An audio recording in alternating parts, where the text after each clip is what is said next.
क्योंकि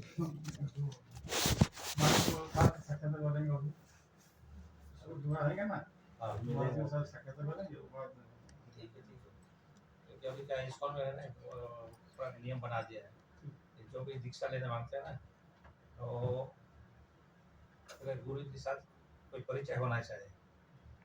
उसके बाद 6 महीने कम से कम गुरु प्रणाम और 16 माला, 4 नियम पालन करना, ये सब करना पड़ेगा। और उसके बाद डिसाइपल कोर्स करना है। हाँ, लेकिन हम लोग उल्टा करते सब।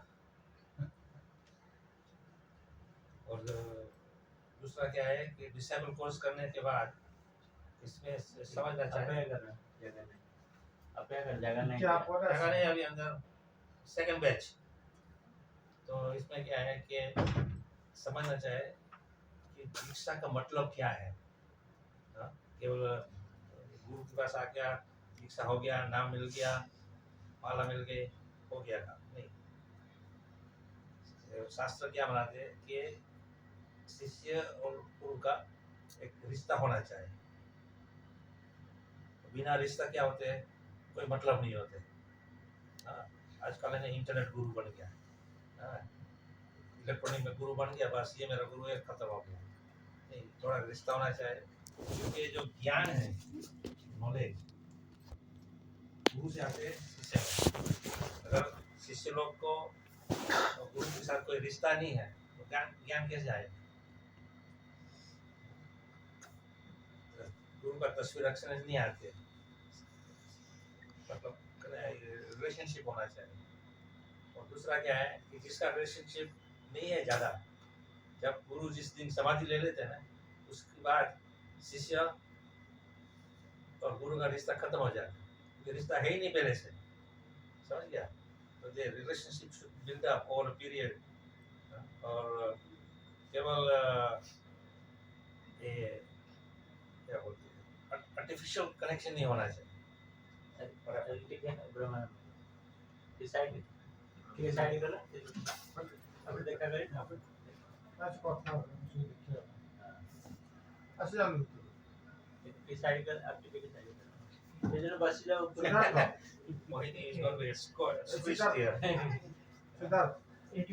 पड़ेगा सेकंड बैच पड़ेगा सिद्धार्थ बाहर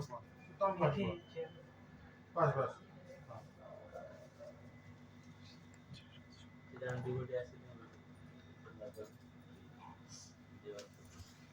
anyway, तो ये एक सिस्टम है। अभी क्या इस्कॉन में है ना, दीक्षा का प्रोग्राम क्या है, बस गुरु बना दिया। जैसे देखो जयप्रकाश महाराज है, अभी उसकी सेहत खराब है, फिर भी वो कभी कभी 1000 डिसाइपल साथ में इनिशिएशन कर देते हैं। अभी जयप्रकाश महाराज कभी किसी को मिला भी नहीं। किसी बोले तुम्हारा गुरु है, हाँ जयप्रकाश महाराज मेरा गुरु है। कभी इसके साथ संबंध बना, कभी उससे बात किया नहीं। तो वो कैसे रिश्ता कैसे है। चलो हम शास्त्र में पढ़ते हैं तो गुरु और शिष्य का बहुत गहरा संबंध है। रिलेशनशिप मस्त नहीं होगा। हाँ, आजकल क्या है कि गुरु दूसरा स्तर में होते हैं और शिष्य दूसरी जगह में होते हैं, अलग अलग देश में होते हैं। कभी कभी साल में एक बार मिलते हैं, कभी 2-3-4 साल के बाद मिलते हैं।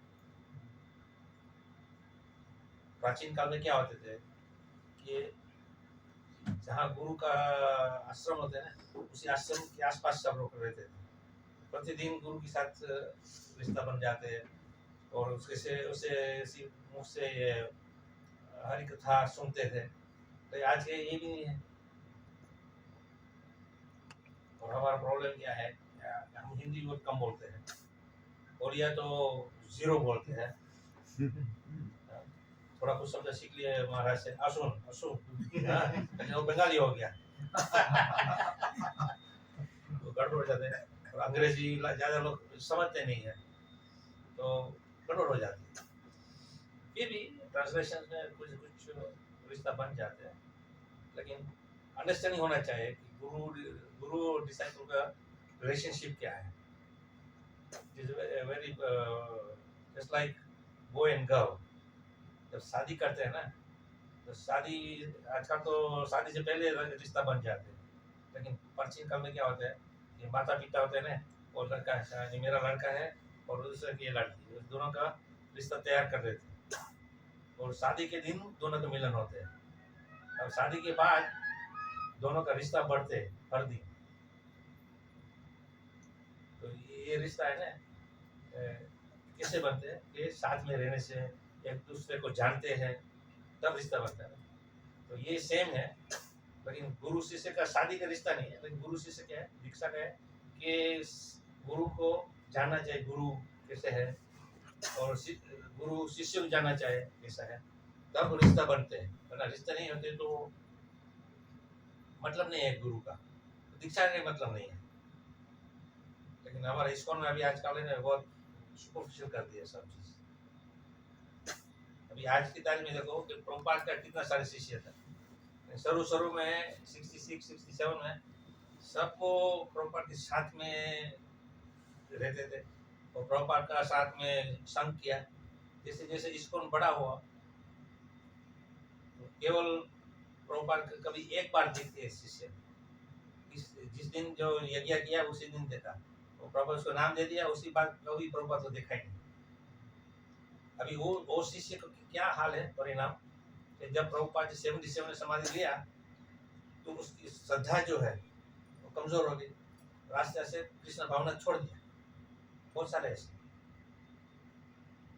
तो दीक्षा का मतलब क्या है कि जैसे शादी का उदाहरण दिया ना, शादी कर लिया तो हमारी संस्कृति हिसाब से, वैदिक संस्कृति 7 जन्मों के साथ मतलब वादा करते हैं, एक जन्म नहीं 7 जन्मों के वादा करते हैं, साथ रहे निभाए। तो ये जो गुरु शिष्य का संबंध है ना, ऐसे है कि अटूट करना चाहिए, और उसको गुरु जो इंसान है, आज एक कल वो भी चले जाएगा, दुनिया का नियम है। तो जब वो चले जाते दुनिया से, तो फिर भी शिष्य के हृदय में गुरु प्रति प्रेम और श्रद्धा होनी चाहिए, ये आगे हमारे जो भक्ति का जो ये मार्ग है वो कायम रखना पड़ता है। कब तक? खुद का समाधि नहीं आती तब, क्योंकि प्राण तो सबको एक दिन छोड़ना है, लेकिन जो कायम रहते हैं ना भक्ति में, तो मान लो एंड में वो उसकी क्या बोलते हैं, लिबरेशन हो जाते हैं, they get chance to go back to spiritual world. अभी श्रद्धा कमजोर हो गई तो खत्म। जैसे रूप गोस्वामी का श्लोक है ना, भक्ति रसायन ऋषि का, अधो श्रद्धा तथा साधु। तो पहला कदम क्या है? अधो श्रद्धा। जब श्रद्धा कमजोर है तो आगे क्या करेगा? जैसे मकान बनाया 10 मंजिल बनाओ, लेकिन इसकी नींव कमजोर है तो गिर जाएगा। श्रद्धा एकदम मजबूत होना चाहिए। तो ये अंडरस्टैंडिंग बहुत इम्पोर्टेंट है। जब तक ये समझे के नहीं, तो अपने जो अपनी भक्ति है ना वो खिलेगा नहीं। क्योंकि भक्ति का लक्षण क्या है कि जिस दिन से आपने अपने मन से बोल रहे कि अच्छा मैं हमारे जीवन को समर्पित करता हूँ ये भक्ति मार्ग में, और गुरु का चरण में आकर मैं उसके पास दीक्षा लेता हूँ, तो उस टाइम कनेक्शन हो गया। और उसी दिन से हम जप करते हैं, नियम पालन करते हैं, भगवान की पूजा पाठ करते हैं, सेवा करते हैं, और शास्त्र का ध्यान करते हैं। तो उससे क्या है कि अपना ज्ञान बढ़ते हैं, अपनी श्रद्धा बढ़ते हैं, और आस्ते आस्ते हमारे में सद्गुण उत्पन्न होते हैं। अगर हम 10 साल से हरे कृष्ण करते हैं, लेकिन जो अच्छा गुण नहीं आते हम में, इसका मतलब 10 साल से हम जो हरे कृष्ण किया ना वो निष्फल किया। क्योंकि चांटिंग का प्रभाव ये है कि जो चांटिंग करते हैं भगवान का नाम, हरे कृष्ण मंत्र, तो हर दिन थोड़ा हमारे जीवन में भक्ति में आगे बढ़ना चाहिए, और जो हमारा जो अच्छा गुण जो है ना वो दबा हुआ है अंदर, तो जैसे जैसे जप करते तो बाहर ऊपर आएगा। ऐसे गुलाब की कड़ी होती है, तो शुरू में जो कोई छोटी दिखती है, खुशबू भी नहीं है इसमें, लेकिन आस्ते आस्ते वो खुल जाते हैं, और पूरा जब खुल जाते हैं तो उसका जो पूरा आकार गुलाब का एकदम खूब सुंदर होती है, और उसमें खुशबू तो गुलाब में नहीं, लेकिन गुलाब के आसपास भी उसकी खुशबू हवा में फैलती है। तो भक्त जो है उसमें भी ये जो अच्छा गुण है ना जैसे खिलेगा। जब तक तो ये खिलेगा नहीं मतलब ये हमारा अभी भक्ति कमजोर है।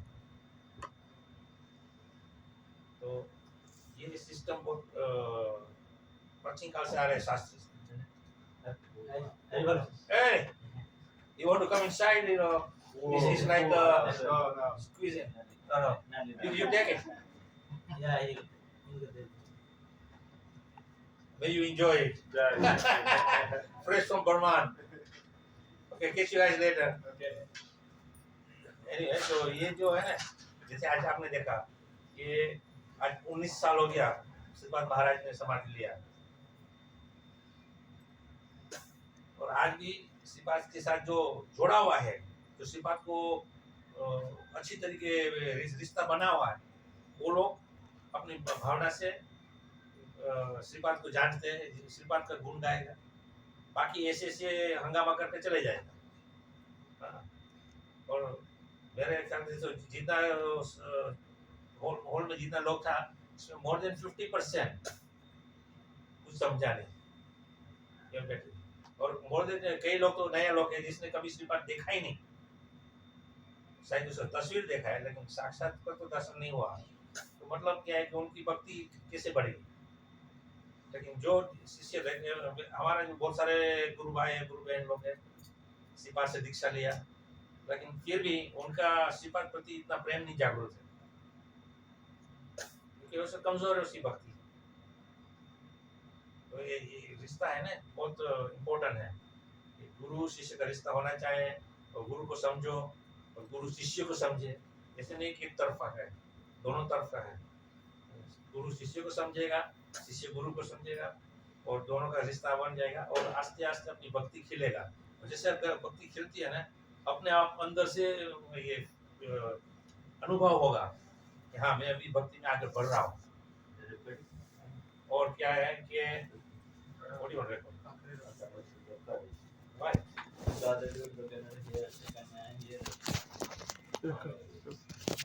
तो ये क्या है कि जो अनुभव जो होते हैं ना इसमें हम फीलिंग एक्सपीरियंस होते हैं। जो जैसे शास्त्र बताना है कि वी फील एक्सटेसी। तो सिद्धांत जन बताते हैं कि जो भक्त होते हैं ना वो एकदम एक्सटेसी में भाविक हो जाते हैं। जब तक वो एक्सपीरियंस अनुभव नहीं होता है मतलब हमारा जो भक्ति है ना अभी खिला नहीं, अभी कड़ी रूप में है, छोटा अभी। लेकिन हमको प्रयास करना चाहिए हमारी ओर से कि कैसे हम आगे बढ़ना चाहिए भक्ति में। आस्ते आस्ते भक्ति बढ़ेगी, ऐसे नहीं कि नहीं बढ़ेगी, लेकिन इसका जो विकास कैसे होते हैं हमारे ऊपर है। हम जितना ज़्यादा उसमें प्रयास करेगा उतना ज़्यादा विकास होगा। जितना कमज़ोर होगा हम तो भक्ति इतनी कमज़ोर होगी और उतना खिलेगा भी समय लगेगा और समय हमारे पास है नहीं, कभी भी हमारा समय खत्म हो जाए। हम समझते हैं कि हम तो अभी युवा है, बहुत साल आगे 50-100 साल आगे है, कभी नहीं है, कभी भी खत्म हो जाता है। अभी एक डिवोटी ने फेसबुक में बोला कि प्रार्थना करो, तो रशिया में एक प्रोग्राम किया था, बड़ा साधु संघ का प्रोग्राम। तो प्रोग्राम किया और घर जा रहे थे गाड़ी में तो 4 लोग उधर ही खत्म हो गया। और उसका जो 2 लड़की है 12 साल की, एक और 10 साल का लड़की, उनकी हड्डी बड़ी टूट गया लेकिन सीरियस है। लेकिन बाकी का जो है उसका माता पिता और ये सब ध्यान दो। लेकिन किसी ने सोचा था कि हम कीर्तन कर प्रसाद पाया, कथा सुना, साधु संग किया, अभी घर जा रहे हैं, घर पहुंचा नहीं, रास्ते में एक्सीडेंट में खत्म हो गया। मतलब किसी भी समय हो सकते हैं, ऐसे नहीं, हम ऐसे नहीं इच्छा करते कि ऐसे होगा, लेकिन हर साल कभी किसी के साथ हो सकते हैं, कभी भी हो सकते हैं। तो we should not take it for granted कि हमारा आयु बहुत लंबा रहेगा कभी। इसलिए हर दिन जब सुबह हम जागते हैं तो मान प्रभु की असीम कृपा है हमारे ऊपर, हमको एक और दिन मौका मिला है। तो आज का दिन जो है ना इसका पूरा फायदा उठाएगा। काल होगा नहीं होगा किसने मालूम है। हाँ, अगर काल भी जो नसीब में जगह हम तो प्रार्थना करो भगवान के, प्रभु अभी असीम के बाद मेरे को दूसरा दिन मिला, हर दिन हमको एक्स्ट्रा मिलते, तो हम सोचते कि हमका आगे 10 15 20 साल है वो नहीं आएगा, क्योंकि अगर इसी भ्रम में रहेगा ना तो भक्ति खिलेगी नहीं और आस्ते से समय खत्म हो जाएगा। और समय ऐसी चीज है ना, दो बार वापस नहीं आ सकती। बाकी सब चीज दुनिया में है ना वो दो बार हम उसको पा सकते, समय जो है वो कभी वापस नहीं आता। चले गया चले गया, घड़ी का काटा है ना, टिक टिक टिक चलती रहती है। घड़ी का बैटरी खत्म हो गया तो वो समाप्त, तो हमारी व्यक्ति समाप्त हो जाएगी। समझने में क्या कहना होता है कि हर दिन हमको ऐसे सोचना चाहिए कि आज एक और मौका मिला है हमारा भगवान की सेवा करने का, भगवान का नाम जप करने का, थोड़ा पढ़ाई करने का, और आजकल तो ये माध्यम से हम कथा सुन सकते हैं। प्रभुपाद की आजकल तो बहुत सारे प्रभुपाद के लेक्चर अभी हिंदी में ट्रांसलेट कर रहा है, तो अंग्रेजी नहीं समझते तो कम से कम हिंदी में प्रयास कीजिए। मेरा तो ये मानता है कि प्रभुपाद जी वाणी जो है ना सबसे शुद्ध वाणी है, प्योर 100% प्योर। तो उसमें हमको जो ये हमारी भक्ति का जो आकर्षित होता है ना वो जल्दी हो जाए। ठीक है, कोई कोई प्रश्न पूछना है आपको? सब संतुष्ट है कि भक्ति करो और आगे बढ़ते रहो। और अभी देखो आप सब बुर्ला से है ना, हाँ, तो अभी बुर्ला में है ना बहुत बड़ा काम है हमारे पास। शिवाजी महाराज ने बोल कर दिया था यहाँ एक भव्य मंदिर बनाना है। अभी हमारे प्रभु ने जमीन बमीन सब का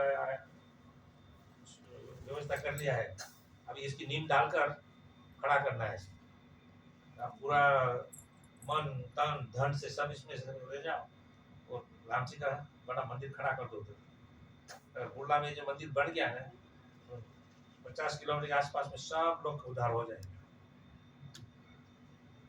केवल राम जी नहीं है, राधा कृष्ण भी आएगा, गौनीता भी आएगा, और आपका जो पूजा डिपार्टमेंट बड़ा है और बहुत सारे पुजारी लोग हैं, तो जगन्नाथ बलदेव सुभद्रा भी लगा देंगे। क्या क्या ख्याल है आपका हमारे प्रभु? तो देखो चाहेंगे तो सब हो जाएगा। रथ यात्रा हो जाएगी, उसके बाद रामनवमी हो जाएगी, गौर पूर्णिमा हो जाएगी, जन्माष्टमी हो जाएगी, और क्या चाहिए। साल भर कुछ ना कुछ हमारे लिए भगवान ने आयोजन कर दिया है। भगवान की महिमा सुनो, भगवान की सेवा करो, और इसमें ऐसे पूरा साल बीत जाएगा। ऐसे एक महीने ऐसे नहीं रहेगा कि जिस महीने में कुछ फेस्टिवल नहीं है, बहुत सारे फेस्टिवल आ जाएगा, तो भगवान की सेवा ही करते रहो। लेकिन ये मंदिर है ना, अभी जितना जल्दी बने ना बना देंगे। हमारा तो बन गया है, लेकिन हमारे इतना बड़ा मंदिर का नहीं बोला था महाराज ने। शिवपाल ने बोला था कि इधर एक कृष्ण मंदिर बनाना है, लेकिन हम कृष्णा का अलग अवतार में बनाए हैं, जगन्नाथ जी का। फिर भी राधा कृष्ण है उधर, गौणिता भी है भगवान में।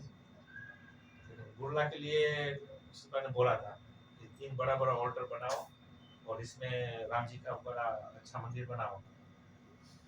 शुरू में जब राम जी आए थे उधर, तो मेरे हिसाब से वनवास रूप में था, छोटी जगह में था, वनवास में था।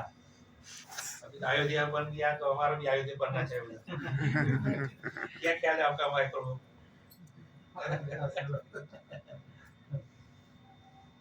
हमको पीछे नहीं रहना चाहिए, हमारा भी विकास होना चाहिए अयोध्या का। ठीक है, ओके, हरे कृष्णा। सेकंड पेज में आने दो अंदर, अगर कोई प्रश्न है तो पूछ लेना आप। Ganesh ji, all we have one request to you. Please come to Burla this time. बुढ़ा आने का थोड़ा प्रॉब्लम है, क्योंकि हमारा शरीर साथ नहीं दे रहा है। मन चाहते हैं लेकिन शरीर नहीं चाहते हैं, गड़बड़ हो गई। अच्छा रहे। और आप इसे बुर्ला में डायरेक्ट आने का कोई साधन नहीं है। पिछली बार इधर से रायपुर गया, रायपुर से गाड़ी से आए, इधर से उधर गया, कहाँ से आना पड़ता है। फिर भी प्राइस करेगा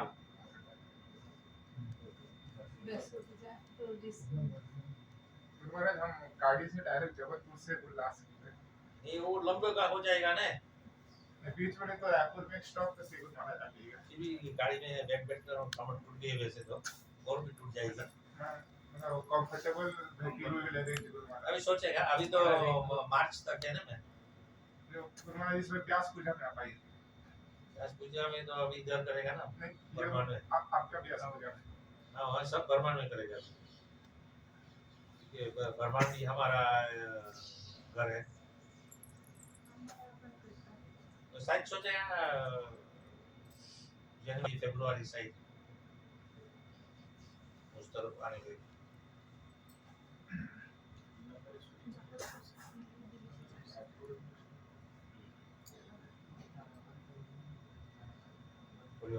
Go back up.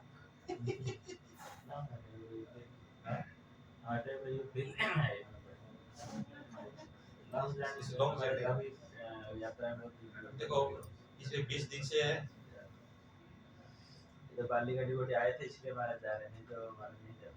वैसे तो मैं यात्रा वात्रा नहीं करता हूँ, सब स्थान में जाकर दर्शन पा लिया है। अभी हमारा जो मेन है कृष्ण नाम सबको, इसमें सब कुछ है, पूरा दुनिया भर का तीर्थ है इसमें। लेकिन बाली से पहली बार इंडिया में आ रहा है, और इसमें से आधा तो मेरा डिसाइपल्स है। और ठीक है, साथ इस दिन का थोड़ा तपस्या कर लेते हैं, सोने का समय नहीं मिलते हैं, और पूरा 21 दिन में मोस्टली बस में और ट्रेन में टाइम भी बिताया हमने। देखते हैं अभी तो मार्च तक है, कुछ भी हो सकते हैं। अभी कुछ इलाज भी करेगा तो शायद देखते हैं भगवान की क्या इच्छा है।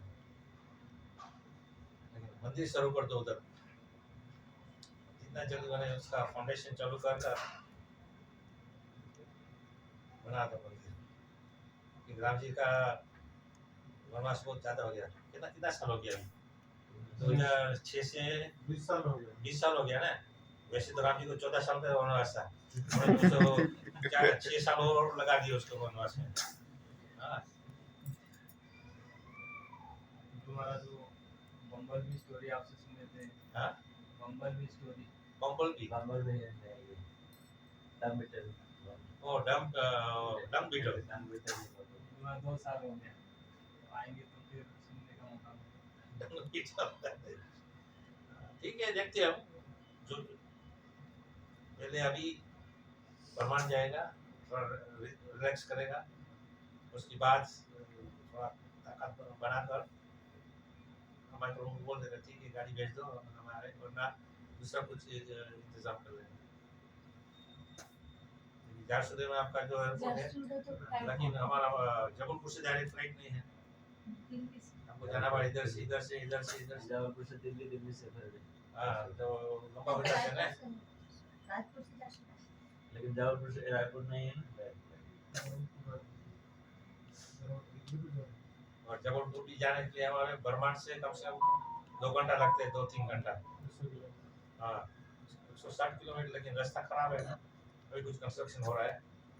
इंडिया में क्या है, कंस्ट्रक्शन चालू करते हैं और बीच में छोड़ देते हैं, बोलते बारिश आ गया, ये आ गया, वो आ गया। प्राइवेटाइजेशन नहीं।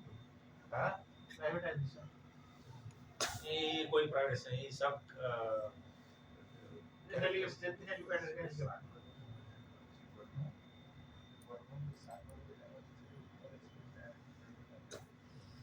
ट्रेनर हमारे दिक्कत है अभी। अभी ऐसे शायद 2 बार क्रिकेट ट्रेन है ना, स्टेबल नहीं है, खड़ा नहीं हुआ। देखेगा कुछ प्लान करेगा। अभी तो मार्च तक है ना, इनफ टाइम है। अभी मेरा प्लान नहीं है ऊपर जाने का। ऊपर डायरेक्ट कनेक्शन बोल दिया कि अभी टिकट कैंसिल कर दो।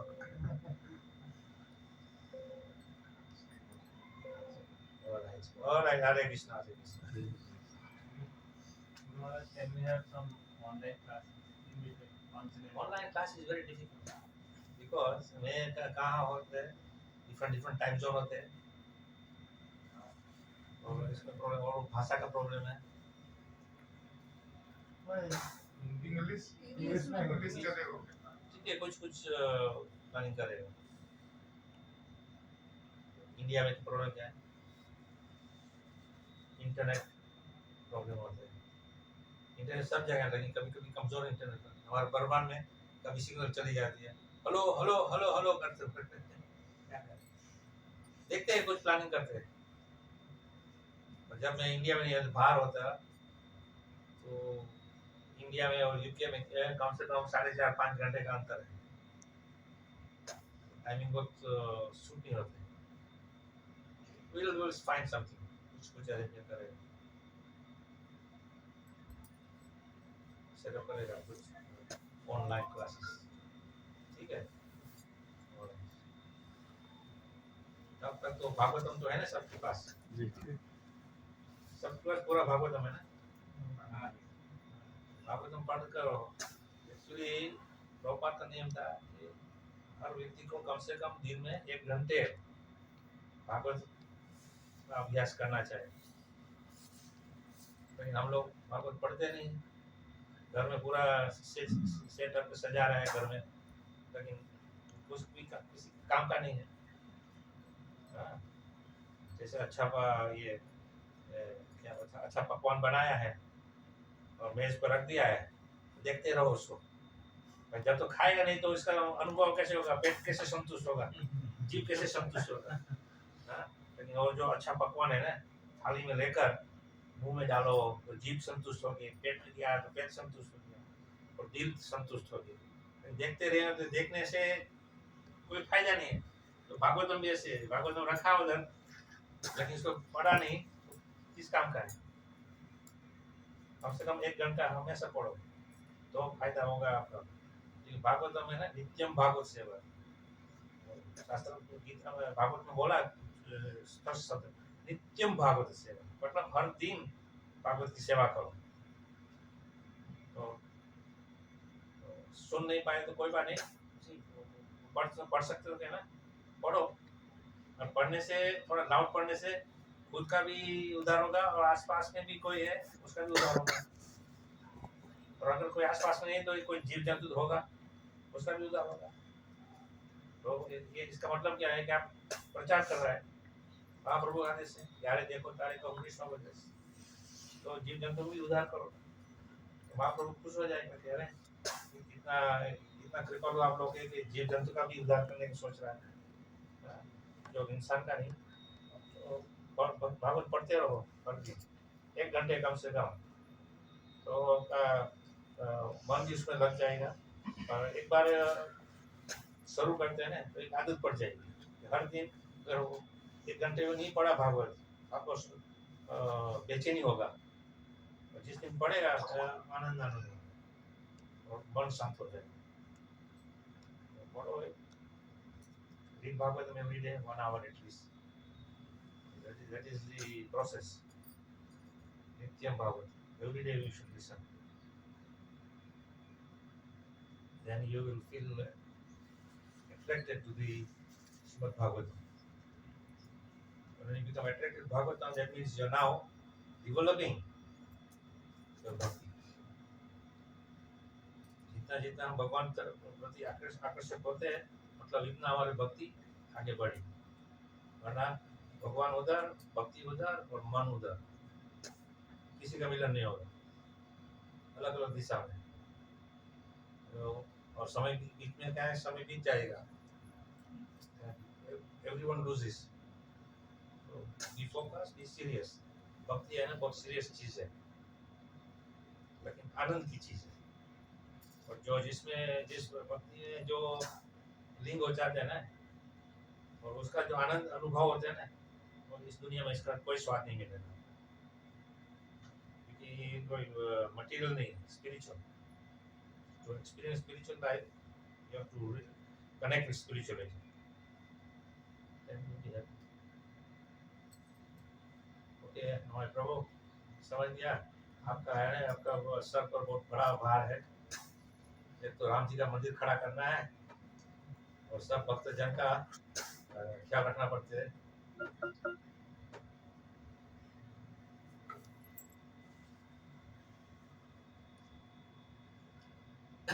ऑलराइट हरे कृष्णा Yes, yes, yes. हरे कृष्णा